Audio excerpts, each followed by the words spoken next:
último bloque en hora 25 y como lo anticipamos para analizar y conocer un poco más sobre la realidad económica y financiera a nivel internacional y también del país, ya nos acompaña un prestigioso economista, José Simonella, a quien le damos la bienvenida. Muy buenas noches. Buenas noches y muchas gracias. No, gracias por estar acá y ayudarnos a entender un poco más qué está pasando en el escenario internacional con una crisis financiera que parece que aterra a los gobiernos, arrancar las grandes economías, digamos. Exactamente.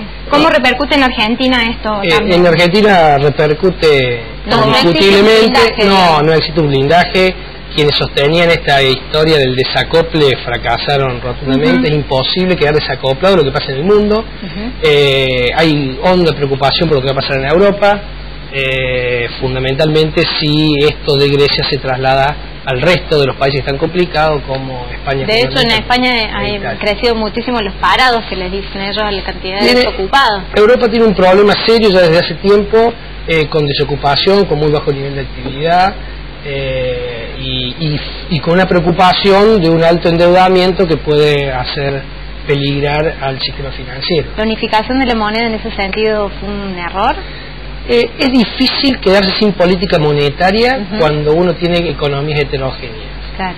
Es decir, en economía uno ataca los problemas por el lado de la política fiscal o los ataca por el lado de la política monetaria. Siempre es menos traumático atacarlo por el lado de la política monetaria y es mucho más traumático atacarlo por el lado de la política fiscal. ¿Qué quiero decir esto? Es más fácil de evaluar que reducir las jubilaciones, los sueldos, aumentar los impuestos. Los famosos ajustes que se están viendo. Recuerden ustedes lo que pasó en Argentina cuando no teníamos política monetaria porque estábamos en la convertibilidad y un ministro de Economía intentó bajar las jubilaciones. Duró 20 días.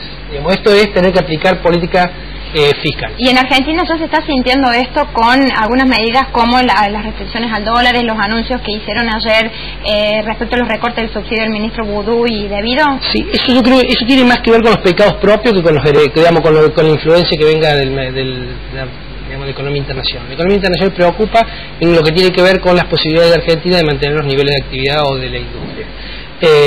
Y del precio fundamentalmente de los commodities. ¿Cómo ves esa situación, digamos? De los commodities. Sí. Los commodities se habla de que si bien no van a bajar mucho, tampoco van a subir, se van a mantener los precios actuales o con una leve tendencia a la baja. Esto es lo que dice la FAO, por ejemplo, ¿no? En base a la demanda que hay de alimentos fundamentalmente y de la oferta que va a haber. Ahora, lo cierto es que los commodities en los últimos años se han transformado también en vehículos de inversión. Digamos, ante los mercados financieros en crisis, muchos inversores iban contra los commodities. Pero volviendo a la pregunta que hicieron usted, que me parece bastante interesante respecto de si lo que pasa con el dólar, lo que pasa con los subsidios en Argentina es consecuencia de la crisis internacional. No, yo creo que es consecuencia de los pecados nuestros.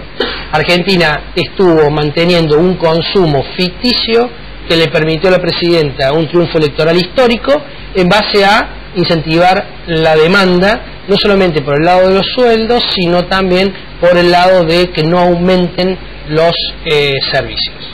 Y esto lo hizo gracias a subsidios. Subsidios que empezaron siendo manejables, que hoy representan casi 80.000 millones. Hoy el déficit fiscal ya empieza a notarse.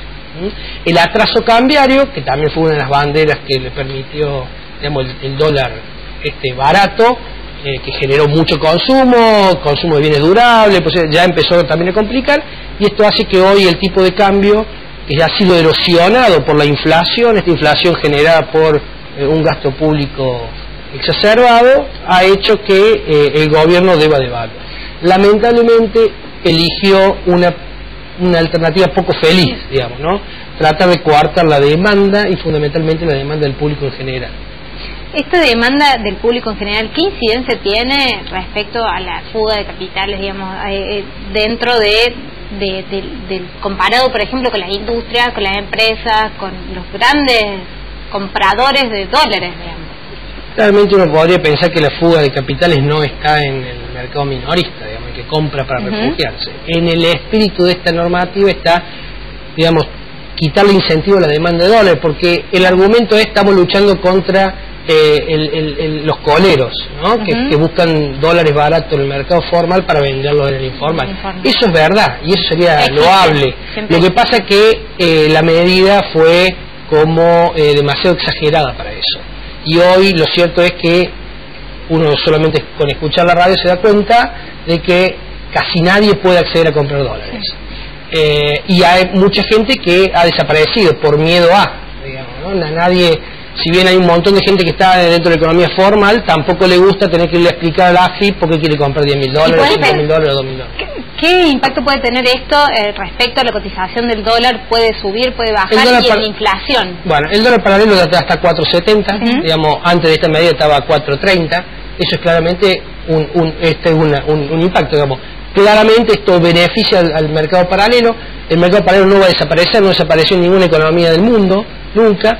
Argentina antes de los 90 teníamos $2, el dólar paralelo y el dólar oficial, y vamos a volver a esa realidad con un dólar paralelo donde el dólar cotice mucho más que lo que es el dólar oficial, donde van a poder acceder unos pocos. ¿Y puede esperarse alguna otra medida de estas características aquí en el país?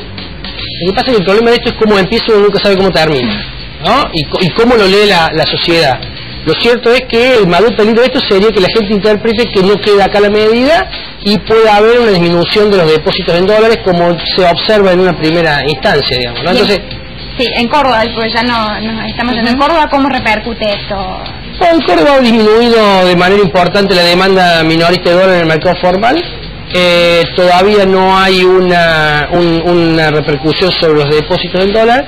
Sí hay consulta de manera permanente en todas las entidades y en los profesores de ciencia económica respecto de qué va a hacer, qué va a pasar, qué creen que va a pasar, ¿no?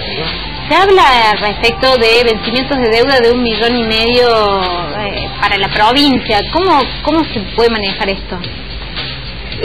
Bueno, la provincia, digamos, estaría saliendo ya de este tiempo de espera que tuvo la deuda, y yo creo que, bueno, la provincia se debe un diálogo con la nación que le permite, y la nación se debe no solamente con la provincia de Córdoba, sino con el resto de la provincia, para ver cómo arreglan la distribución no de la coparticipación, que sería una discusión más larga, sino de todos aquellos, digamos, aquellas medidas discrecionales. Mientras Córdoba recibe 34 pesos, bueno, se recibe 1.000 y pico de pesos. Como para cerrar, una estimación de qué es lo que nos tenemos para qué nos tenemos que preparar los argentinos en materia económica. ¿Qué se viene? ¿Compramos dólar, no compramos dólar, ahorramos, no ahorramos?